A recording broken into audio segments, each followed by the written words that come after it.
আপনি তো আমার বস হন। আপনাকে কিভাবে যে বিয়ে করব বুঝতে পারছি না। আপনাকে বিয়ে করলে সবাই কি বলবে? কিভাবে বিয়ে করবেন মানে? কাজে অফিসে যাব, সোজা বিয়ে করে ফেলবো? দেখেন, আমার ফ্যামিলি মানুষ ছাড়া আমি বিয়ে করতে পারবো না। তাহলে আপনার আব্বু আম্মুকে বলেন। দেখেন, আমার হাতে সময় নেই, 3 ঘন্টা আমার কাছে আছে। আমি বিয়ে করে এসব থেকে মুক্তি হতে চাচ্ছি, না হলে ওই আমার কাজিনকে বিয়ে করতে হবে, যেটা আমি করতে চাই না। প্লিজ তাড়াতাড়ি আপনার ফ্যামিলিকে বলেন। আরে ধ্যাত, হুট করে কি বলা যায় নাকি? বিয়ে কি খেলনা নাকি? উফ, তাহলে চলেন তো, পরে সবাইকে মানানো যাবে। আমরা ভালো থাকলে সবাই আমাদের মেনে নিবে। ম্যাম, আপনি অন্য কাউকে বেছে নেন। ঠিক আছে, তাহলে আপনি চাকরি হতে বের হইতে পারেন। আপনার জায়গা অন্য কাউকে দিয়ে দিচ্ছি। ম্যাম, আপনি বারবার ব্ল্যাকমেইল কেন করছেন? যখন দেখছেন আমার ফ্যামিলি আমার টাকায় চলে, তখন আপনি শুরু করে দিলেন। এত মানুষ থাকতে আমাকে কেন বিয়ে করতে চাচ্ছেন? আর আমি তো আপনার বয়সে ছোট। আমি ভালোই ছোট হব। এই এত কথা জানি না, হয় আমাকে বিয়ে করো, না হয় চাকরি থেকে বের হও। ম্যাম, আপনি তো বুঝেন আপনাকে আমি কিভাবে বউ হিসেবে দেখব। বললাম না এত কিছু জানি না। ও, তোমার না বোনের বিয়ে, সামনে টাকা পয়সার ব্যাপার আছে, তোমাদের বাসাটা ঠিক করার আছে, অনেক টাকার প্রয়োজন আছে। আমাকে বিয়ে করলে সব সুযোগ সুবিধা পাবে। এখন ভেবে দেখো কি করবে। ভালো লাগছে না ম্যাম, আমাকে বাদ দেন। দেখেন, অনেক এমপ্লয় আছে, তাদের বিয়ের প্রস্তাব দিলে 1 সেকেন্ডে রাজি হয়ে যাবে। ওরা আপনার জন্য ভালো হবে, আমার পক্ষে সম্ভব হচ্ছে না। আমার তোমাকে ভালো লাগছে, আমার মন বলে তুমি স্বামী হিসেবে অনেক ভালো হবে। আচ্ছা শোনো, তোমাকে আরেকটা অফার দেই।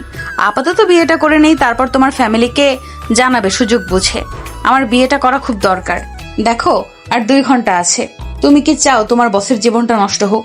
আমার জীবনটা নষ্ট হইলে আমি সারা জীবন তোমাকে দোষারোপ করব। আমি সত্যি বুঝতে পারছি না কি করব। বিয়ের ব্যাপার যেটা সারা জীবনের প্রশ্ন, আপনার সাথে আমার কোনোভাবে যায় না। আমি গরিব ঘরের সন্তান, আর আপনি বড়লোক কোম্পানির মালিক। তুমি কি যাবে নাকি না? যদি যাও তোমার ভালো, আর যদি না যাও তাহলে আসতে পারো। আমাকে কিছু সময় দেন। আয়ান কথাটা বলেই নিজের কেবিনে চলে গেল। আয়ান চেয়ারে বসে ভাবতে লাগলো। কি করব? চাকরি গেলে এত ভালো চাকরি, স্যালারি পাবো না। সংসার চালাতে হিমশিম খেতে হবে। কি করা যায়? অনেকক্ষণ ভাবতে ভাবতে আয়নের মাথায় আইডিয়া চলে আসলো। আয়ন কেবিন থেকে বের হয়ে নদীর কেবিনে চলে গেল। নদী বলে, কি ভাবলে? আমি আপনাকে বিয়ে করতে রাজি। আপনি কি সত্যি আমাকে সাহায্য করবেন? বোনের বিয়ে খরচ দিতে পারবেন কি? যদি দেন তাহলে আমি পরে আস্তে আস্তে আপনার ঋণ শোধ করে দিব। ঋণ শোধ করা লাগবে না, আমি এমনিতেই দিব। যা লাগবে সব দিব, বাট এখন বিয়ে করা লাগবে।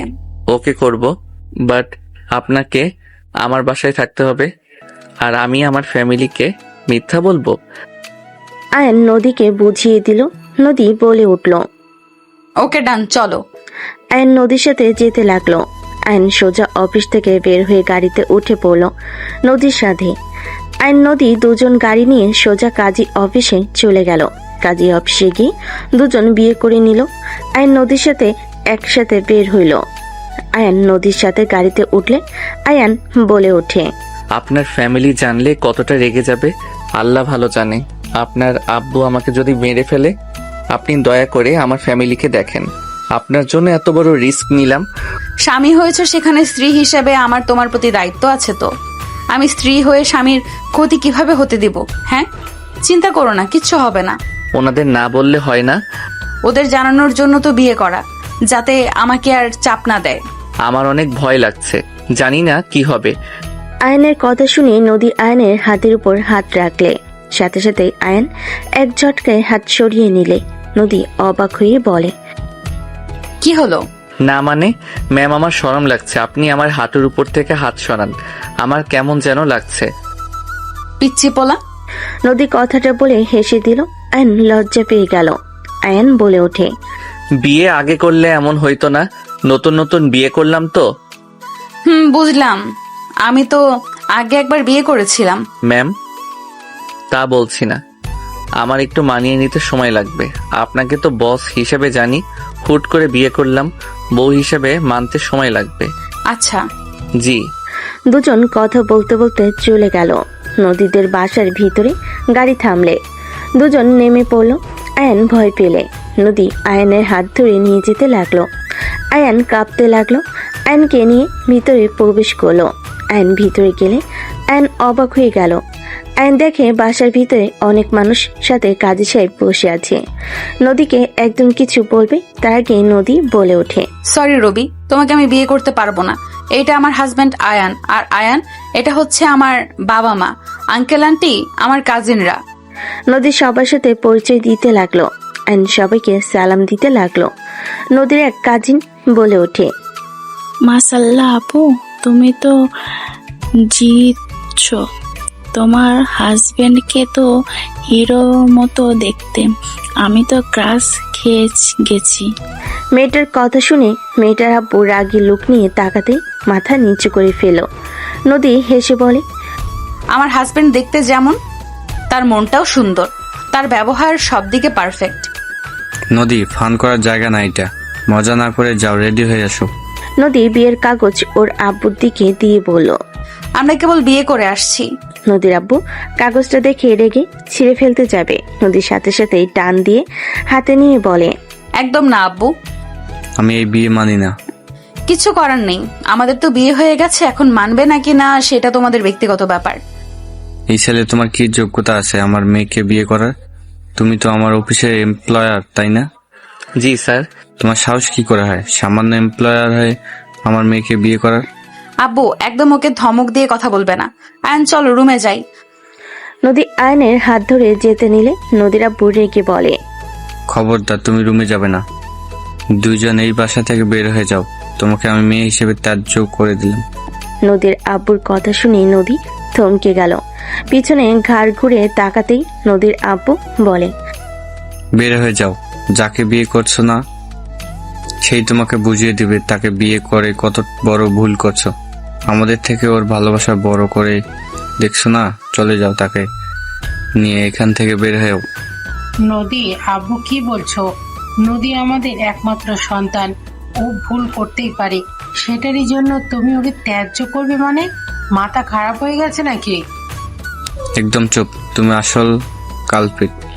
মেয়েকে পর্যায়ে দিয়ে দিয়ে আজ এই অবস্থা করছো। এই বের হও, দুজন ভালোই ভালোই বের হও, না হলে গার্ড দিয়ে বের করে দেবো। স্যার আমরা ভুল করছি মানলাম, বাট স্যার এই জন্য আপনি আপনার মেয়েকে ত্যায্য করে দিবেন? স্যার বেয়াদবি মাফ করবেন। দেখেন স্যার, আপনার আমাকে পছন্দ না, আপনি আমাকে থাকতে দিয়েন না, তাই বলে নিজের মেয়েকে ত্যায্য করবেন? দেখেন, আমি যদি বড়লোক হইতাম, আমার অবস্থা ভালো থাকতো, তাহলে আমি আমার স্ত্রীকে নিয়ে এক সেকেন্ডও এখানে থাকতাম না। আমার বাসার যে অবস্থা, সেখানে উনি থাকতে পারবে না। এইটার জন্য প্লিজ ওনাকে বের করে দিবেন না। হ্যাঁ, দেখ, তোমার হাজবেন্ড যাকে ভালোবেসে বিয়ে করছো না, তোমার ভাত তার কাছে বেশি হয়ে গেছে, আর তাকে নাকি কাজে অফিসে নিয়ে গিয়ে বিয়ে করছো। স্যার আমার স্ত্রী ভাত কখনোই বেশি হতে পারে না। সমস্যা এক জায়গায়, উনি আমাদের পরিবেশের সাথে মানিয়ে নিতে কষ্ট হবে। উনি যদি আমাদের সাথে মানিয়ে নিতে পারে, আমি আমার স্ত্রীকে নিয়ে চলে যাব।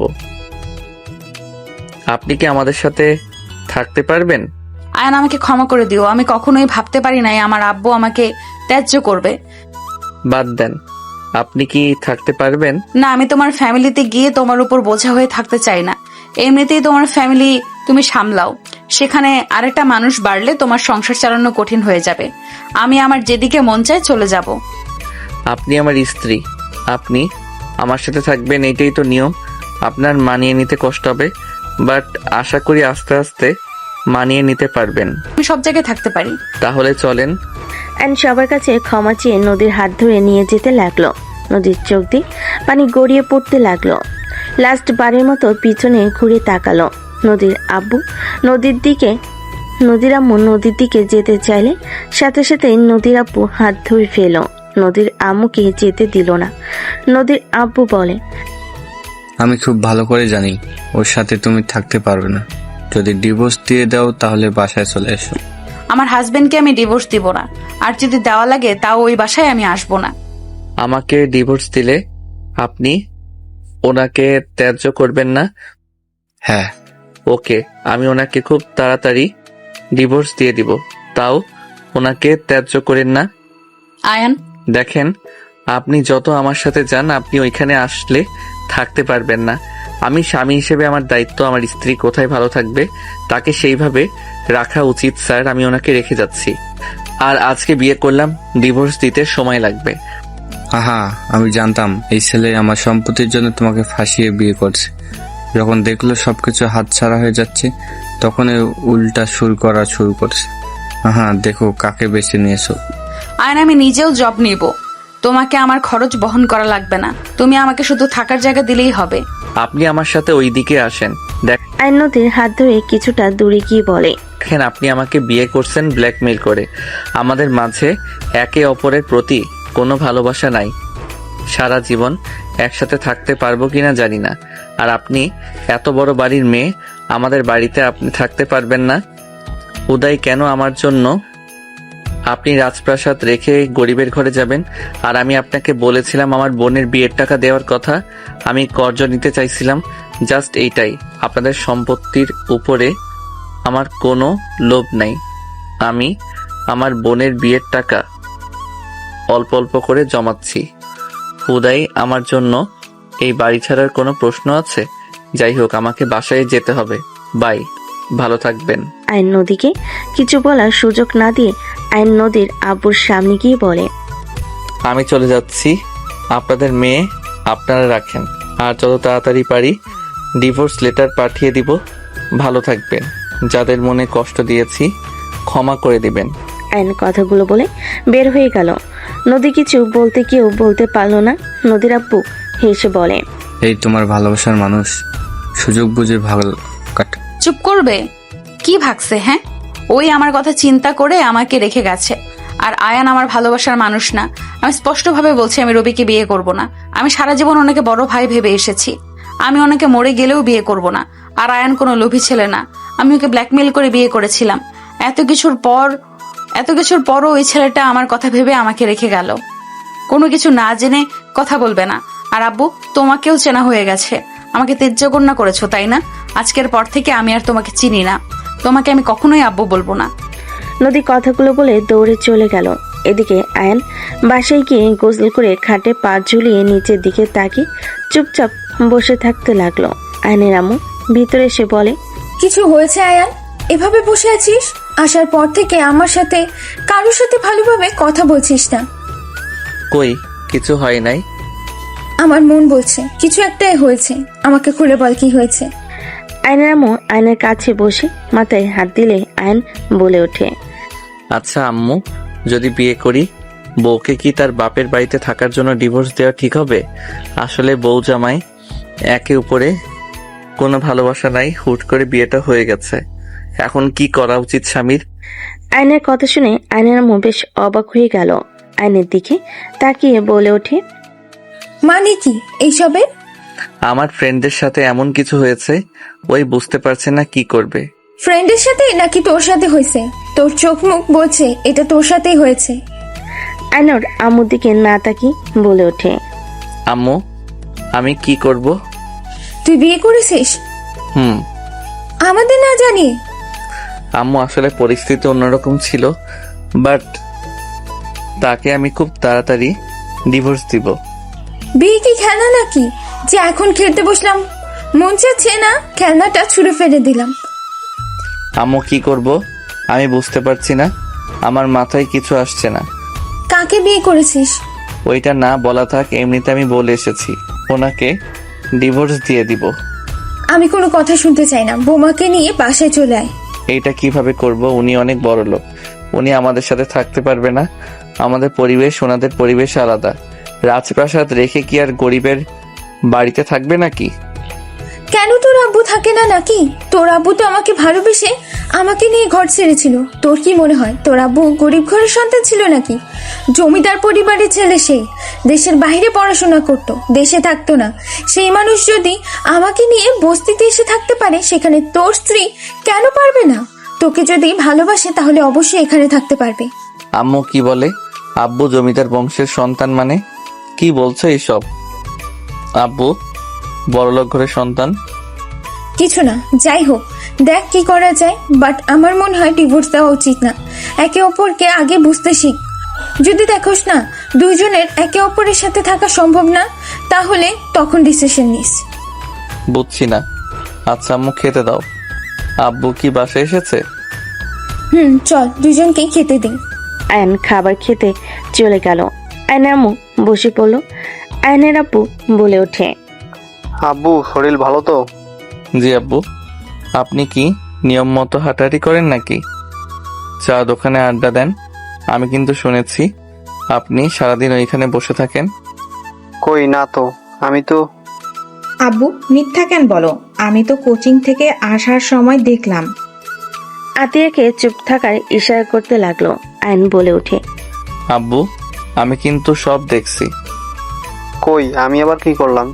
আয়ন ঠিক করে হেসে দিয়ে বলে, হয়েছে, খেয়ে নাও আব্বু। আর 3 বেলা ঠিকভাবে খাও না কেন? এই আমার সাথে প্রতিদিন খাও।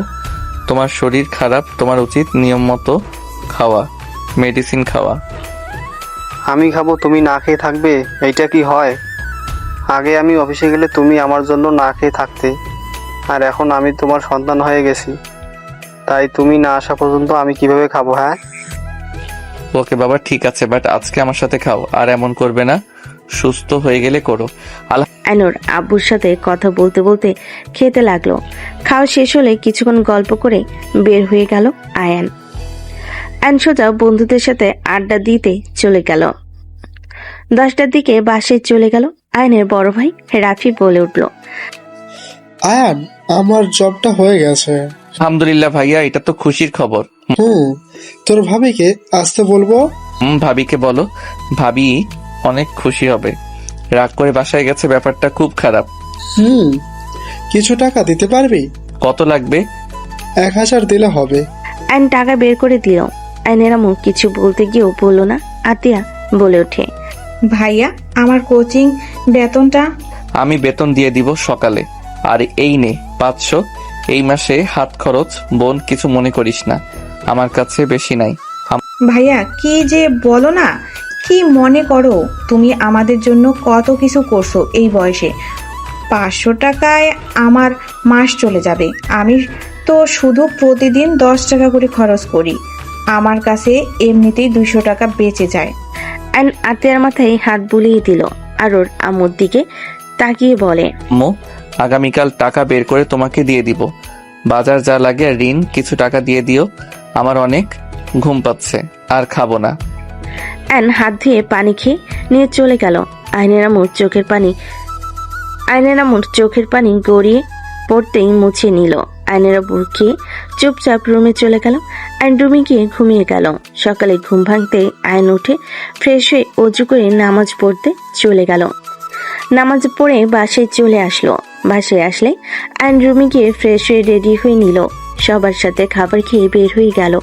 ফোন থেকে টাকা বের করে আতিয়ার কোচিং বিল দিয়ে দিল। বাসায় গিয়ে ওর আম্মুর হাতে 10,000 টাকা দিয়ে অফিসে চলে গেল। অফিসে গিয়ে কাজ করতে লাগলো। নদী অফিসে এসে আয়নের কেবিনের সামনে দিয়ে যেতে আয়নের দিকে তাকিয়ে থেকে দেখতে লাগলো। আয়ন নদীকে দেখলে নদী চলে গেল। নদী নিজে কেবিনে গিয়ে বসে ভাবতে লাগলো, কত সুন্দর কাজ করে যাচ্ছে। ওর কোনো চিন্তাই নাই আমি যে ওর বউ, সেদিকে ওর খেয়াল নাই। ওয়েট, কাজ করাচ্ছি। নদী কথাগুলো বলে যে আয়নকে কল দিতে যাবে, সাথে সাথেই আয়ন এসে বলে, ম্যাম আসবো? আসেন। আয়ন ভিতরে ঢুকে বলল, ম্যাম এইটা একটু বুঝিয়ে দিলে ভালো হইতো। গতকাল তো বুঝিয়ে দেন নাই, এটার জন্য কাজ করতেও পারছি না। এইদিকে আসেন। আয়ন ফাইল এগিয়ে দিলে নদী ইচ্ছে করে এমন ভাবে ফাইল ধরলো যাতে আয়নে দেখা না যায়। আয়ন বলে ওঠে, ম্যাম আমি তো এভাবে বুঝতে পারবো না, একটু নিচের দিকে রাখেন। এই পাশে আসতে বললাম না আপনাকে? আয়ন নদীর ডান পাশে দাঁড়ালে নদী টেবিলের উপরে ফাইল রেখে হুট করে দাঁড়িয়ে আয়নের ঠোঁট নিজের দখলে নিয়ে নিল। আয়ন চোখ বড় বড় করে ফেলল। 1 মিনিট হইতেই দরজায় নক করার শব্দ হলে সাথে সাথেই আয়নকে ছেড়ে দিয়ে বসে পড়ল। নদী আসতে বলল, দেখে ম্যানেজার আর নদীর আব্বু এসেছে। আয়ন নদীর আব্বুকে বলল, আসসালামু আলাইকুম স্যার। ওয়ালাইকুম আসসালাম। তুমি এখানে কি করছো? জি এই ফাইলটা আমি বুঝতে পারছি না। যাও এখান থেকে। চৌধুরী সাহেব, আপনি ওইখানে বসেন, আমি ওনাকে কাজ বুঝিয়ে দিচ্ছি। আমি বলছি না তোমাকে বের হয়ে যেতে বের হও এখান থেকে, আর সোজা অফিস থেকে বের হয়ে যাবে। তোমাকে এই অফিসের জন্য না দেখি। স্যার, বেয়াদবি মাফ করবেন স্যার, হুট করে কিভাবে চাকরি ছেড়ে দিব? আমাকে তো কিছু সময় দিতে হবে। কোনো সময় নাই, বের হইতে বলছি, বের হও। আয়ান তুমি যাও, আমি দেখছি। আয়ান বের হয়ে গেল। আর নিজের কেবিনে গিয়ে মাথায় হাত দিয়ে ভাবতে লাগলো। উফ, কি যে ঝামেলার মাঝে পড়লাম না। এভাবে চাকরি ছেড়ে দিলে তো কোনো চাকরি পাবো না।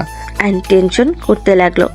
এদিকে ম্যানেজার নদীর আব্বুকে বলল, স্যার, ছেলেটা সৎ, ভালো মেধাবী। এই অফিসে ওই একমাত্র যে নিয়মিত কাজ করে, কোনো কাজের ফাঁকিবাজি দেয় না। ওর জন্য তো খান গ্রুপের সাথে আমরা ডিলটা নিতে পারছি। ওই চলে গেলে এমন ভালো এমপ্লয়ি পাবেন না। আমার দরকার নেই, দরকার হলে আমি লস করব, তারপরেও ওই ছেলেকে এখানে দেখতে চাই না। স্যার, আপনার মাথা গরম হয়ে আছে। স্যার, আপনি ঠান্ডা মাথায় থাকেন। স্যার, আপনি জানেনও না আয়ানকে এমপ্লয়ি হিসেবে রায়হান খান নেওয়ার জন্য এক পায়ের উপরে দাঁড়িয়ে আছে। আমাকে ঘুষ দিয়েও নিতে চাইছিল, আমি স্পষ্ট না করে দিয়েছি। আমরা বের করে দিলে ওরা নিয়ে নিবে, দরকার হলে পেমেন্ট আরো বাড়িয়ে নিবে। বোঝার চেষ্টা করেন। এইসব কথা তো আগে আমাকে বলো নাই। বললে আপনি রেগে যাবেন, তাই আর বলি নাই। আর এসব বিষয় না বলাই ভালো মনে করছি। ওকে, ওই ছেলেটাকে নদীর আশেপাশের জন্য না দেখি। কাজ করবে, কাজ শেষে বাসায় চলে যাবে। হঠাৎ কি হলো? আপনি এত রেগে যাচ্ছেন কেন? আর আয়ান সাহেব তো ম্যামের থেকে সব কাজ বুঝে নেয়। উনি তো ম্যামের অনেক কাজ করে দেয়। যদি তার সাথে যোগাযোগ না করে তাহলে কিভাবে কি হবে? আমি তো আমার কাজে ব্যস্ত থাকি। ওই মোটামুটি আমার কাজগুলো সামলানোর চেষ্টা করে। আজ থেকে তুমি দায়িত্ববান হও, নদীর আশেপাশে ওকে যেন না দেখি। চৌধুরী সাহেব, আপনি আমার অফিসের ব্যাপারে নাক গলাবেন না। আমার এমপ্লয়ি আমার কাছে আসবে না তো অন্য কারো কাছে যাবে নাকি? আমার অফিসের জন্য কোনটা ভালো ওইটা আমি বুঝে নিব। এইটা আমার অফিস, আপনার না। আমার নাম হয়ে গেছে, আমার নামে হয়ে গেছে, সো এটার মালিক আমি। 50% দিয়েছি, সব তো আর দেয় নাই নাকি? সব নিয়ে নিন, আপনার কোনো কিছুর আমার দরকার নেই। নদী রেগে চলে গেল।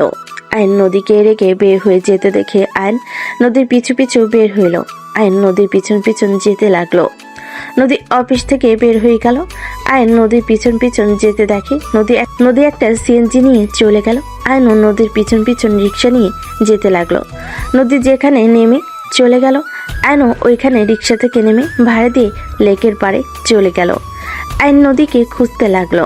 আয়ন খুঁজতে খুঁজতে নদীকে এক পাশে দেখে বসে আছে। আয়ন নদীর পাশে গিয়ে বসলে নদী আয়নকে দেখে বলে, তুমি এখানে? জায়গাটা সুন্দর, নীরবতা কত সুন্দর, তাই না? অফিস থেকে এখানে কিভাবে? দেখলাম একজন আগুন হয়ে বের হয়ে আসলো, মনে হইল কোনো সমস্যা হতে পারে, তাই আগুনের গোলার পিছন পিছন চলে আসলাম। এসে দেখি ঠান্ডা পরিবেশে বসে আছে। আমার সমস্যা হলে তোমার কি? চলে যাও, আমি নদীকে ঝাঁপ দিব, তুমি যাও। আমার সামনে দেন, আমি একটু দেখি। তোমার কি আমার কথায় মজা লাগছে নাকি? না তো। চলে যাও, আর তোমার চাকরি থেকে বের করব না, সো চিন্তা করার দরকার নেই। আমি তো চাকরির কথা ভাবছি না, চাকরি না থাকলে ছোটখাটো একটা ব্যবসা শুরু করব। চাকরি যাবে না, এখান থেকে যাও। নদীর কথাগুলো বলে উঠে নদীতে ঝাঁপ দিতে যাবে, সাথে সাথে আয়ন টান দিয়ে নিজের কাছে নিয়ে এসে কোলে তুলে নিল। নদী বলতে লাগলো, আয়ন ছাড়ো প্লিজ, নামিয়ে দাও, আমি মরে গেলে ভালো হবে। শুধু তোমাকে আমি ফাঁসিয়ে দিলাম, তুমি চলে যাও, আর ভালো একটা মেয়ে দেখে বিয়ে করে নিও। আয়ন নদীর কোনো কথার উত্তর না দিয়ে হাঁটতে লাগলো। নদী নামার চেষ্টা করতে লাগলো। আয়ন জোর করে নিয়ে গিয়ে একটা বেঞ্চের উপর বসিয়ে দিয়ে এক হাত দিয়ে জড়িয়ে ধরে বলল, আইসক্রিম খাবেন? আমাকে ছাড়ো, আমি নদীর পানি খাবো। নদীর পানি তো আমি খাইতে পারবো, আপনি কিভাবে খাবেন? মানে নদীর ভালোবাসা আদর আমি খেতে পারবো, আপনি তো পারবেন না। কি বলতে চাচ্ছ? যা বললাম ঠান্ডা মাথায় ভাবেন, বুঝতে পারবেন। এখন মানে বোঝালে থাপ্পড় খাইতে পারি।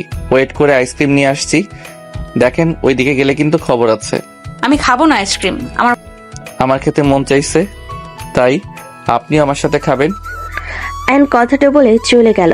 দুইটা আইসক্রিম কিনে দৌড়ে নদীর কাছে আসলো।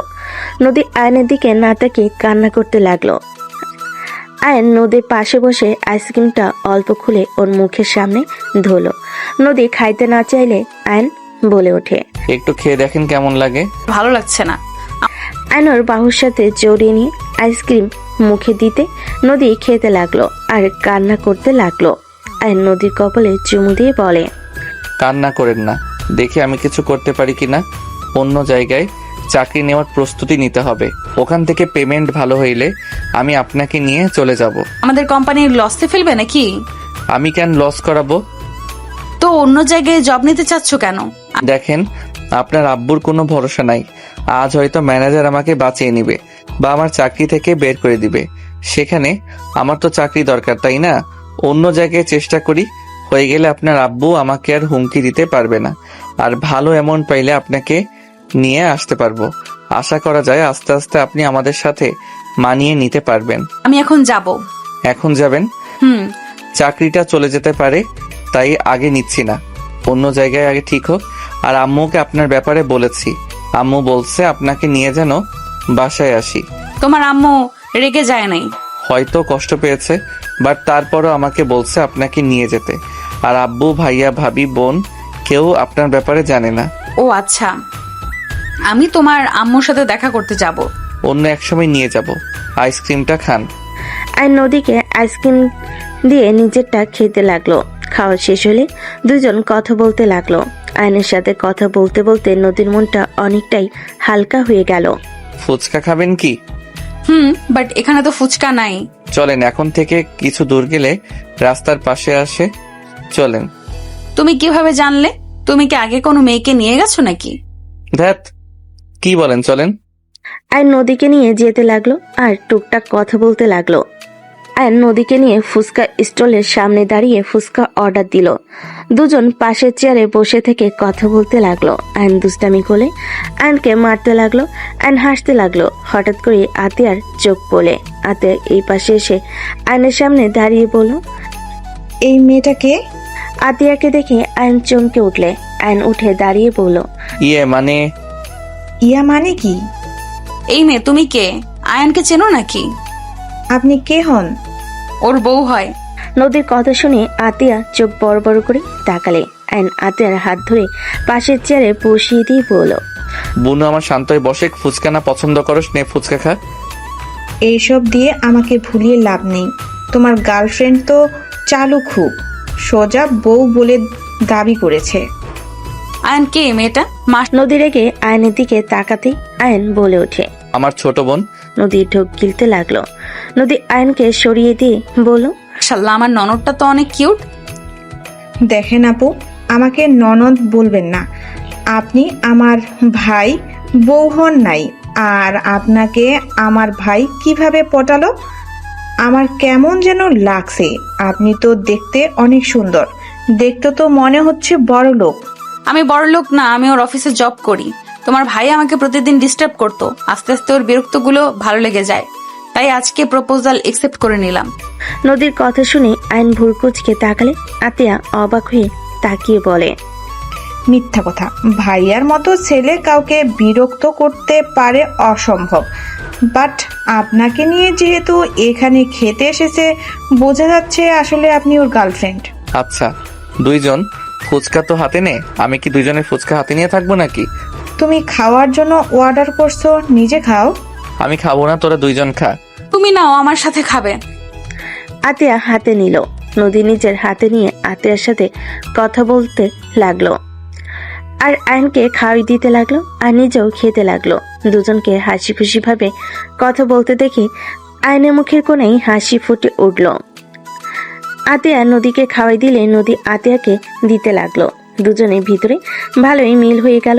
খাওয়া শেষ হইলে আতিয়া বলে ওঠে, ভাইয়া বিল দিয়ে দাও। আমি পারবো না, তোরা দুইজন বেশি খাইছো। আয়নের কথা শুনে নদী আতিয়া ভুরু কুচকে তাকাতেই আতিয়া বলে ওঠে, ভাবি ওর হাত পা ধরেন তো, আমি বিল দেই। নদী আয়নের হাত পিছন থেকে ধরলে আতিয়া পকেট থেকে ওয়ালেট বের করে বিল দিয়ে মুখ ভেঙচি দিয়ে বলল, ভাবি হয়ে গেছে, ছাড়েন। কাজটা ঠিক হলো না কিন্তু। ভাবি চলেন আমাদের বাসায় যাই। না, অন্য একদিন যাব। চলো, ঘুরতে যাবে নাকি? অফিসে যেতে হবে। আতিয়া তুই বাসায় যা। ওকে ভাবি, অন্য একদিন ঘুরতে যাব, আজ আসছি। আর হ্যাঁ, আমার ভাই কিভাবে আপনাকে পটাইছে জানি না, বাট ভাইয়া কিন্তু বোকা টাইপের আছে। ভালো থাকেন, বাই। আর ভাইয়া? ভাইয়া বলে ভিলেন মার্কা হাসি দিয়ে চলে গেল। আয়ন মনে মনে ভাবতে লাগলো, হি আম্মুকে বলে লাভ নেই, আম্মুকে আগেই বলে রাখছি। তোমার বোনটা অনেক মিষ্টি, তোমার মতো। ধ্যাৎ, চলেন। আয়ন একটা রিক্সা থামিয়ে উঠে পড়ল। নদী আয়নের বাহু জড়িয়ে ধরে যেতে লাগলো। আয়ন বলে ওঠে, হাত ছাড়েন, এই রাস্তায় পরিচিত কেউ থাকতে পারে। আমি কি আমার জামাইকে একটু শান্তিতে ধরতে পারবো না নাকি? কি? আমি সেটা বলি নাই। রাস্তার মাঝে এমন ন্যাকামি না করা ভালো। আমি ন্যাকামি করছি? না। তাহলে বললে কেন? মুখ ফসকে বের হয়ে গেছে। তোমাকে তো আমি। নদী মারতে লাগলো। আয়ন হাত দিয়ে নিজেকে বাঁচানোর চেষ্টা করতে লাগলো। অফিসের সামনে আসলে আয়ন লাফ দিয়ে গাড়ি থেকে নেমে বাড়ি দিয়ে চলে গেল। আয়ন ভিতরে যেতে গেট সাইডে হুট করে একটা মেয়ে টান দিয়ে আয়নকে দেওয়ালের সাথে চেপে ধরলো। পিছনে নদী দাঁড়াতে আয়ন ভয়ে কাঁপতে লাগলো। আয়ন ধাক্কা মেরে সরিয়ে দিল। নদী রেগে চলে গেল। আয়ন মেয়েটাকে বলল, আপনার সমস্যা কি? আমার পিছনে কেন লেগে আছেন? আমি তোমাকে ভালোবাসি, তুমি কেন বুঝতে চাও না? Just shut up. আমি আপনাকে ভালোবাসি না। বেশি বুঝলে আমি বসের কাছে অভিযোগ দিব। আমি ম্যানেজারকে দেখে ভয় পাই নাকি? দূর সরেন তো। আয়ন তুলিকে ধাক্কা দিয়ে সরিয়ে দিল। নদীর আপু আয়নকে দেখে না দেখার ভান করে চলে গেল। আয়ন সোজা লিফটে উঠে নিজের উপরতলায় চলে গেল, নিজের কেবিনে চলে গেল। ম্যানেজার ডাকলে আয়ন চলে গেল। ম্যানেজার বলে ওঠে, আয়ান সাহেব শুনেন, বড় স্যার আসলে আপনি ম্যামের আশেপাশে যাবেন না। এখন উনি চলে গেছে, ফাইলগুলো বুঝে নিয়ে কাজ শুরু করে দেন। আর আপনি কি কোনো কিছু করছেন নাকি? স্যার আপনাকে এত অপছন্দ করছে কেন? জানি না। আচ্ছা যান। আয়ন চলে গেল নদীর কেবিনে। নদীর কেবিনের সামনে অনুমতি নিয়ে ঢুকে পড়ল। আয়ন নদীর কাছে গিয়ে বলল, ম্যাম ফাইলগুলো বুঝে দেন। নদী আয়নের কথা শুনে চেয়ার থেকে উঠে সোজা আয়নের কাছে গিয়ে কলার ধরে টেবিলের উপরে ফেলে দিয়ে ঠোঁটজোড়া নিজের দখলে নিয়ে নিল। আয়ন নদীকে সরিয়ে দেওয়ার চেষ্টা করতে লাগলো। 3 মিনিট পর ছেড়ে দিয়ে রাগী লোক নিয়ে আয়নকে দাঁড় করিয়ে দিয়ে বলল, এগুলো সব আমার, বুঝতে পারছো? যদি অন্য মেয়ের স্পর্শ লাগে তাহলে আমি তোমার কি হাল করব তোমার ধারণাও নাই। মাথায় রাখবে, আমার হক যদি নষ্ট করো আমি তোমাকে খুন করে নিজেকে শেষ করে দিব। আয়ন নদীকে এভাবে রেগে যেতে দেখে হাসি আসতে লাগলো। নদী রেগে বলে ওঠে, ওই হাসো কেন? আমি সিরিয়াস হয়ে কথা বলছি। ওই হাসছি? আমি হাসছি না তো। গুড। আর ওই মেয়েটার আশেপাশে যেন না দেখি। ওকে। বসো। নদী চেয়ার টেনে দিলে আয়ন বসে পড়ল। আয়নকে নদী ফাইলগুলো বুঝিয়ে দিতে লাগলো। আয়ন মনে মনে হাসতে লাগলো। নদী বুঝিয়ে দেওয়া শেষ হলে আয়ন বলে, ওকে ম্যাম, তাহলে আমার কাজ করি। যাও। আয়ন উঠে চলে যেতে নিবে। নদী হুট করে আয়নের হাত ধরে সামনের দিকে ঘুরিয়ে শক্ত করে জড়িয়ে ধরে বলল, আয়ান আমি জানি তুমি আমাকে ভালোবাসো না, কিন্তু আয়ান তুমি আমার হাজবেন্ড হও। বিয়েটা হয়তো আমার ব্ল্যাকমেইলে করেছো, কিন্তু বিয়ে যেমন ভাবেই হোক না কেন বিয়েটা তো আর মিথ্যা না। তোমাকে আমি মন থেকে আমার স্বামী হিসেবে গ্রহণ করেছি। আমি তোমাকে অন্য কারোর সাথে সহ্য করতে পারবো না। আমি তোমাকে ভালোবাসতে শুরু করেছি। আমার পক্ষে কোনোভাবে সম্ভব না তোমাকে অন্য কারোর সাথে দেখা। নদী কথাগুলো বলে কান্না করতে লাগলো। আয়নের শার্ট ভিজে যেতে লাগলো। আয়ন নদীর দিকে তাকিয়ে বলল, কান্না করেন কেন? আমি আপনার হাজবেন্ড, আমাকে আপনি ভালোবাসবেন, আমি আপনাকে বাসবো, এটাই। তৃতীয় ব্যক্তি কেন আসবে আমাদের মাঝে, এইসব নিয়ে চিন্তা করেন না। আয়ন নদীর চোখের পানি মুছে দিতে লাগলো। কপালে চুমু দিয়ে সান্ত্বনা দিয়ে ফাইল নিয়ে চলে গেল। আয়নর কেবিনে বসে কাজ করতে লাগলো। নদী আয়নকে দেখার জন্য মাঝে মাঝে কেবিন থেকে বের হয়ে আয়নকে দেখে চলে যেতে লাগলো। নদী চেয়ারে বসে ভাবতে লাগলো, ফাজিল বর কতবার দেখতে গেলাম, একবারও আমার দিকে তাকালোও না। কাজ পাইলে ওর ভেতর ডুবে থাকে। যাক, এটাও ভালো, কোনো মেয়ের দিকে তো তাকায় না। নদী কথাগুলো ভেবে কাজে মনোযোগ দিতে লাগলো। সন্ধ্যার দিকে অফিস ছুটি হলে আয়ন ব্যাগ গুছিয়ে কেবিন থেকে বের হইলে নদীর সাথে ধাক্কা লাগতে যাবে। আয়ন সাথে সাথে নদীর কোমর ধরে নিজের সাথে জড়িয়ে দিল। দুজন ফিক করে হেসে দিল। আয়ন নদীর নাকের সাথে নাক ঘষে পড়ল, এত তাড়াহুড়ো করে যাচ্ছেন কেন? আম্মু কল দিয়েছিল খালামণিদের বাসায় যাবে। আচ্ছা থাকো, যাই, সাবধানে যাও। একসাথে যাই, চলো। আইন নদীকে ছেড়ে দিলে সাথে সাথে ম্যানেজার আসলে আইন নদী ম্যানেজার তিনজন লিফটে গিয়ে উঠল। ম্যানেজার নদীর সাথে কথা বলতে লাগলো। আইন পিছনে দাঁড়িয়ে থেকে নদীর দিকে মুগ্ধ নয়নে তাকিয়ে থাকতে লাগলো। ম্যানেজার লিফট থেকে বের হয়ে গেল। নদী বের হইলে আইন হুট করে গালে কিস করে বের হয়ে গেল। নদী ভ্যাবা চাকা খেয়ে গেল। মুচকি হাসি দিয়ে ভাবতে লাগলো, দুষ্টু একটা। নদী ওদের পিছন পিছন যেতে লাগলো। নদী ম্যানেজার যার যার গাড়িতে উঠে পড়লো। আইন গেটের বাইরে গিয়ে ওর ফ্রেন্ডের বাইক নিয়ে সামনে আইন বাইকে উঠে পড়লো। আইন ওর ফ্রেন্ডকে বলতে লাগলো, কিরে বড় লোকস, এখানে কি করিস? দেশে কবে এসেছিস?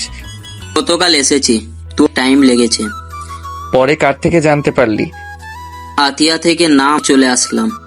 আতিয়া মানে তুই কি আমাদের বাসায় গেছিলি? হ্যাঁ, তাই চমক হয়ে গিয়েছে। কিসের চমক? তুই আমাদের বাসা কিভাবে চিনলি? বাসায় চল, তাহলে বুঝতে পারবি। আইন রাকিব টুকটাক কথা বলতে বলতে বাসায় চলে গেল। আইন বাসার সামনে গাড়ি দেখে অবাক হয়ে গেল। আইন গেট দিয়ে ভিতরে গেলে চমকে গেল।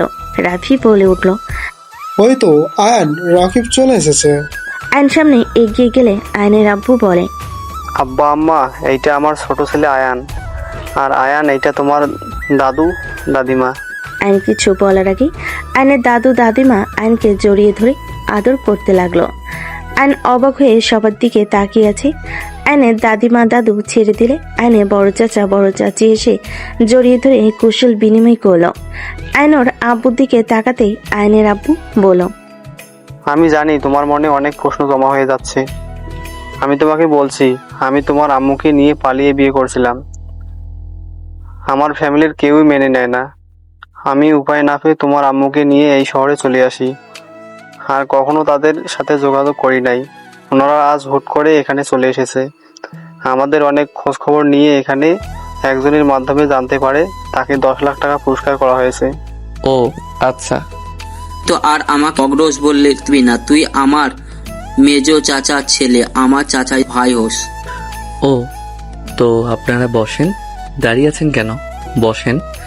আইন কথাটা বলে চলে গেল। আইনের আম্মু আইনের রুমে চলে গেল। আইনের আম্মু বলে ওঠে, আয়ান, তুই কি আমাকে রেখে যাবি? কোথায়? দেখ, সবাই লোভে ওনাদের সাথে যেতে রাজি হয়ে গেছে। উনি যতই ভালো ব্যবহার করুক না কেন, উনি স্বার্থপর। আমি নিশ্চিত উনি কোনো উদ্দেশ্য নিয়ে তোদের নিয়ে যেতে এসেছে। যেমন? ওনাদের সাথে শত্রুতা আছে চৌধুরী বাড়ির সাথে। আমি নিশ্চিত তোদের এখন এই জন্যই দরকার। তোরা দুই ভাই রাকিব যদি একজোট হস তাহলে ওনাদের ক্ষতি পারে। তোরা দুই ভাই রাকিব যদি একজোট হস তাহলে ওরা ওনাদের ক্ষতি করতে পারবে না। ওনার হাতে পাওয়ার থাকবে, মানে বুঝতে পারছিস কি? ও, তুমি যাবে না? না, যে ফ্যামিলি থেকে আমাকে ঘাট ধাক্কা দিয়ে বের করে দিয়েছিল শুধুমাত্র আমি কাজের মেয়ে ছিলাম বলে। কি? হ্যাঁ, আমাকে ঘাট ধাক্কা দিয়ে বের করে দিয়েছিল। তোর আব্বু মিথ্যা বলছে। তোর আব্বুকে ত্যায্য পুত্র করে দিয়েছে। আইনর আম্মুর কথা শুনে রাগে হাত মুঠো করে ফেলল। আইনের আম্মু বলে ওঠে, তোর ভাই বোনকে বাঁচাতে হবে, কোনো একটা উপায় বের কর। ওদের সাথে আমি আমার সন্তানদের পাঠাতে চাই না। ওরা নিজের স্বার্থ ছাড়া কিছু বোঝে না। আগে তোর আব্বুকে গোলামের মতো খাটিয়েছে, এখন আবার আমার সন্তানদের খাটানো শুরু করবে। আমি বেঁচে থাকতে হতে দেব না। আব্বু তো লন্ডন ছিল। ওইখানে ওদের কোম্পানি আছে। ওইখানে পড়াশোনার পাশাপাশি তোর আব্বু চাচু কোম্পানিও দেখাশোনা করতো। তোর আব্বুকে নাকি অনেক ভালোবাসে, অথচ আমাকে বিয়ে করেছিল বলে মারধর থেকে শুরু করে সব করেছে। আমার উপর অত্যাচার করছে। আমি আমার উপরে হওয়া অত্যাচারের কথা ভাবি না। তোর আব্বু এই বয়সে হার্টের সমস্যা, এই জন্য হয়েছে। ওর বাবা মায়ের ব্যবহার মেনে নিতে পারছিল না। ওই মনে অনেক বড় আঘাত পায়। আজ সবকিছু ভুলে যাচ্ছে শুধুমাত্র তোদের জন্য, যাতে তোরা ভালো থাকিস। এই অভাব তোদের জীবন থেকে দূর হয়ে যায়। চিন্তা করো না, দেখা যাক কি হয়। আর কান্না করো না তো আম্মু। তুই বুঝতে পারছিস না ওরা কতটা ভয়ঙ্কর। নিজের স্বার্থের জন্য নিজের সন্তানকেও খুন করে ফেলতে পারে। আম্মু, চিন্তা করো না তো, দেখা যাক কি হয়। তুমি যাও, আমি ফ্রেশ হয়ে আসছি। আর হ্যাঁ, চোখের পানি মুছো। আব্বুকে দেখো কত খুশি। আব্বুর খুশিটা নষ্ট করে দিও না আম্মু। আইন কথাটা বলে চলে গেল। আইন ফ্রেশ হয়ে বের হইলে আইনের দাদু বলে, আয়ান দাদু ভাই, যাও রেডি হয়ে নাও, হ্যাঁ আমাদের বের হতে হবে। আমার ছেলে মেয়ে কেউ যাবে না। রাহেলা, অতীত নিয়ে পড়ে থাকলে চলবে না। দেখো, আম্মা আব্বা তো তোমার কাছে ক্ষমা চাইলো, তারপরও কি তুমি যাবে না? আম্মু এমন কেন করছো? আম্মা চলেন না, রাগ করে থেকে লাভ আছে। অতীতে যা হবার হয়েছে, এইসব নিয়ে পড়ে থাকলে চলবে নাকি? সবাই আয়নের আম্মুকে জোর করতে লাগলো। আয়নুর আম্মুর কাঁধে হাত দিয়ে বলে, আম্মু চলো, রাগ করো না। তুইও বলছিস? চলো, আমার উপরে বিশ্বাস রাখতে পারো। আয়নুর আম্মুকে বুঝাতে লাগলো। বুঝানোর পর ওরা যেতে রাজি হয়ে গেল। সবাই রেডি হয়ে ব্যাগ গুছাতে নিল। আয়ন বলে ওঠে, আমি তো যেতে পারবো না, আপনারা যান। তুই এখানে একা থাকবি না? হ্যাঁ, আমার অফিসে অনেক কাজ আছে। কোন অফিসে কাজ করো? ওইটা অজানা থাক। আয়ন সবাইকে বিদায় দিয়ে দিল। আয়ন খাবার খেয়ে রুমে গিয়ে ঘুমিয়ে গেল। 1 মাস পর তুলি আয়নের দিকে এগিয়ে যাচ্ছে। আয়ন বলতে লাগলো, আমাকে যেতে দেন। দেখেন, আপনি কিন্তু কাজটা ঠিক করছেন না। এমন সুযোগ আর কখনো পাবো না। সুযোগের সদ্ব্যবহার করা উচিত। তুমি আমার আজকে হয়ে যাবে, না হয় তুমি সবার সামনে নিজের শরীরে কলঙ্কের দাগ বসিয়ে নিবে। দেখেন, আপনি যেটা করতে চাচ্ছেন সেটা মোটেও ঠিক না। সেটা আমি বুঝে নিব। তুমি কেমন ছেলে, হ্যাঁ, যে এমন হট মেয়ে তোমার চোখের সামনে দেখেও কাজে লাগাচ্ছ না? আপনি একটা ফালতু মেয়ে। আপনার মতো জঘন্য মেয়ে একটাও দেখি নাই। আমাকে মিথ্যা বলে এখানে ডেকে নিয়ে এসেছেন।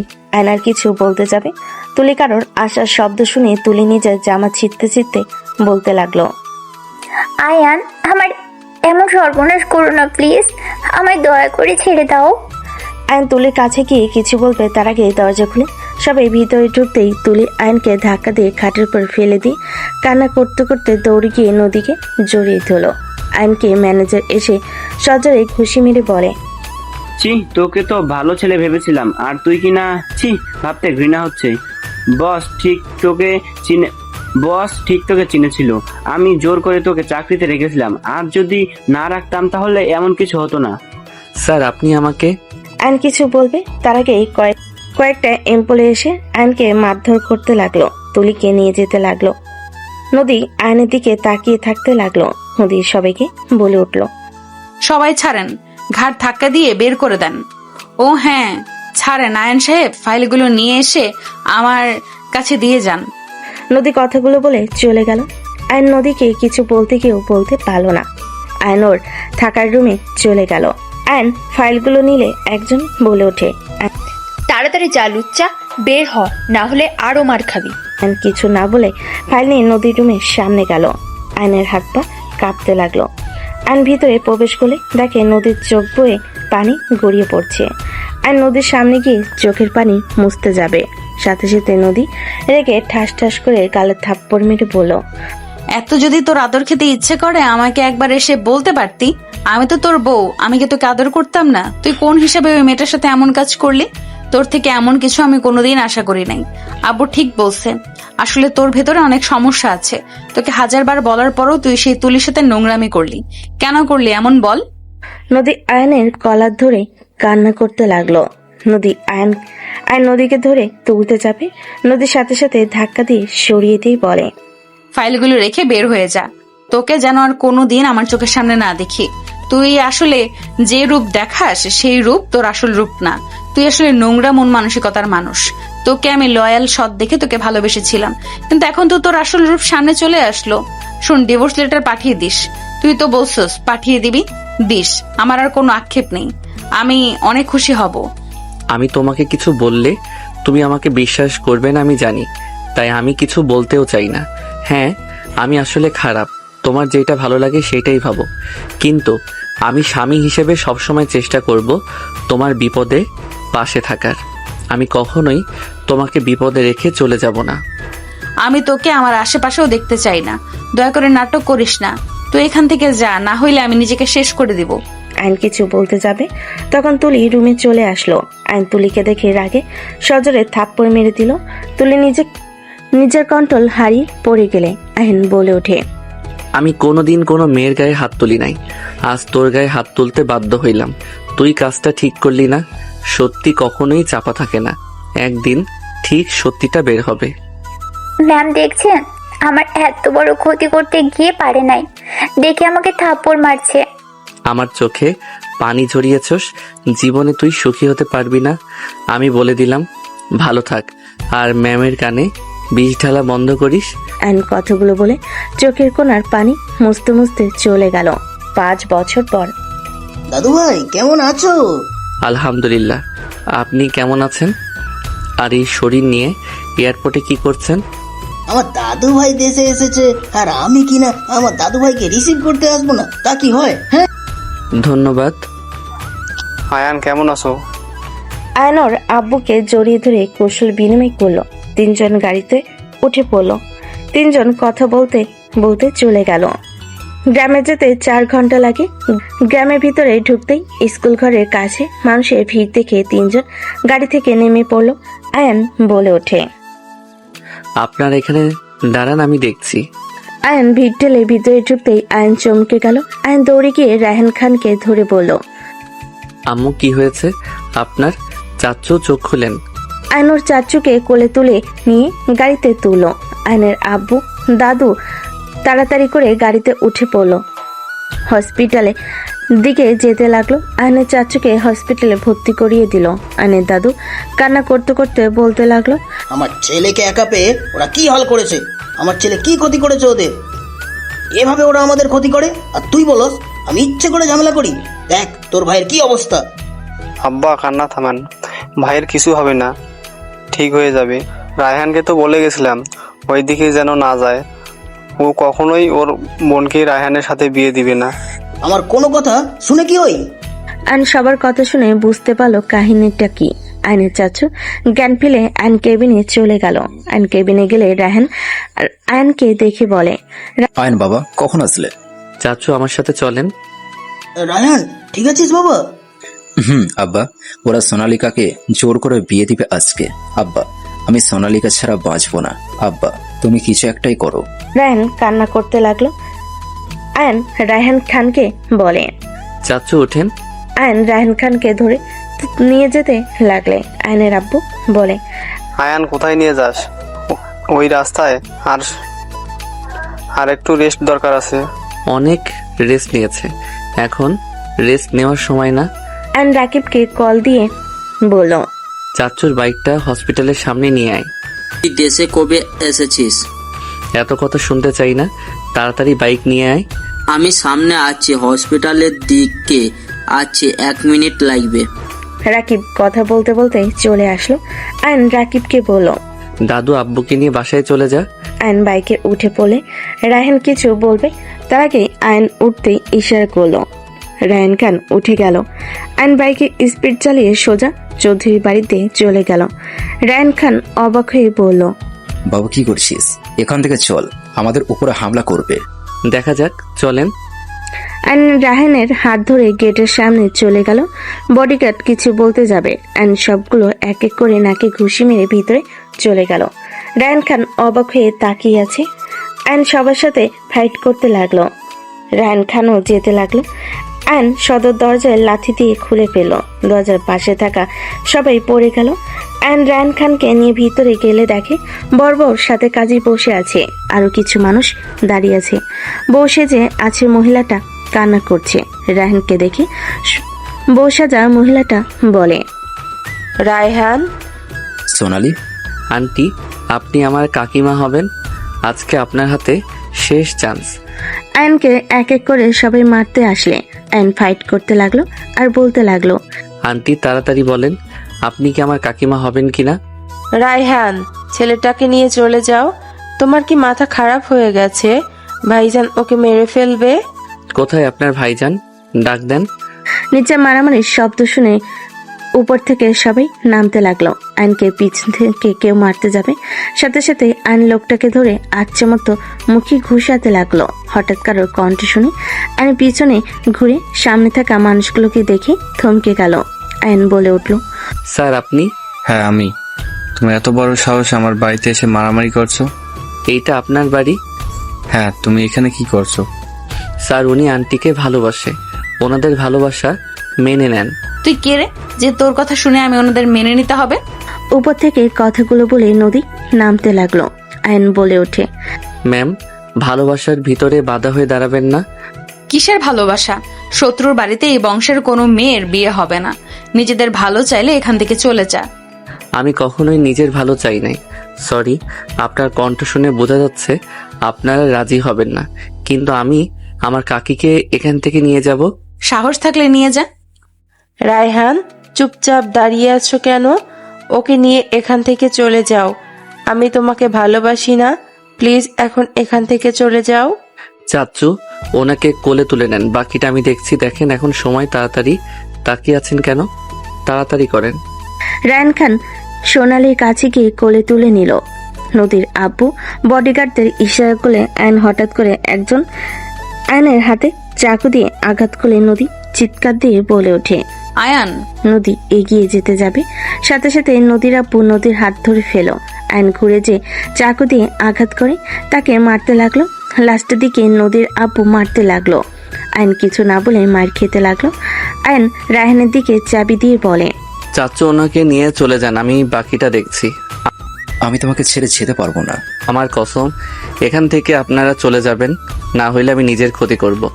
আয়নের কথা শুনে রায়হান খান চলে গেল। আয়নকে নদীর আব্বু মারতে লাগলো। নদী আয়নকে মার খেতে দেখে কষ্ট হতে লাগলো।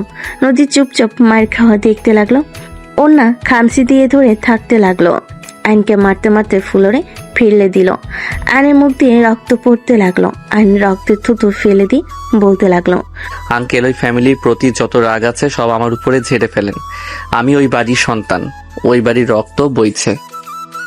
হিরোগিরি দেখাতে এসেছিস না? দেখ আমি তোর কি হাল করি। খুব হিরোগিরি দেখাতে এসেছিস তাই না? চল, তোকে মারবো মাঠের ভিতরে নিয়ে গিয়ে, যাতে কেউ আর আমাদের দিকে আঙ্গুল তুলে কথা বলতেও কাঁপে। নদীর আপু আয়নের চুল ধরে টেনে নিয়ে যেতে লাগলো। সবাই ওদের পিছন পিছন যেতে লাগলো। নদী দৌড়ে রুমে চলে গেল। উপর থেকে খাটের উপরে শুয়ে থেকে কান্না করতে লাগলো। আয়নকে মাঠে নিয়ে গিয়ে মারতে লাগলো। আয়নের ফ্যামিলি সবাই ছুটে আসে। গ্রামের সব মানুষ জড়ো হয়ে যায়। আয়নের আম্মু আতিয়া কান্না করতে করতে বলতে লাগলো, আঙ্কেল, আমার ভাইকে ছেড়ে দেন। আমার ভাই এসব তো কিছু জানে না। ভাইয়া তো দেশের বাইরে ছিল, দয়া করে আমার ভাইকে ছেড়ে দেন। ভাইজান, ওনাদের সাথে শত্রুতা, আমার সন্তানকে ছেড়ে দেন। আমার সন্তান এইসব কিছু জানে না। হিরোগিরি আমি বের করব, খুব রক্তের গরম তাই না? দেখ আমি কি করি, যে বাধা দিতে আসবে তার হাত আমি কেটে ফেলে দেব। আম্মু, আতিয়া কান্না করো না, উনি ওনার রাগ মিটিয়ে নিক। এখানে আমি সব শুনেছি। ওনার ভাইয়ের সাথে অনেক বড় অন্যায় করা হয়েছে। সব দোষ দাদুর। দাদু কাজটা ঠিক করে নাই। দাদু যদি সেই দিন ওনাকে না মারতো, আজ সবাই মিলে সুখে থাকা যেত। আয়নের কথা শুনে সবাই অবাক হয়ে গেল। আয়নের দাদু বলে ওঠে, আমার নাতিকে ছাড়। আমার নাতি তোর কি ক্ষতি করেছে?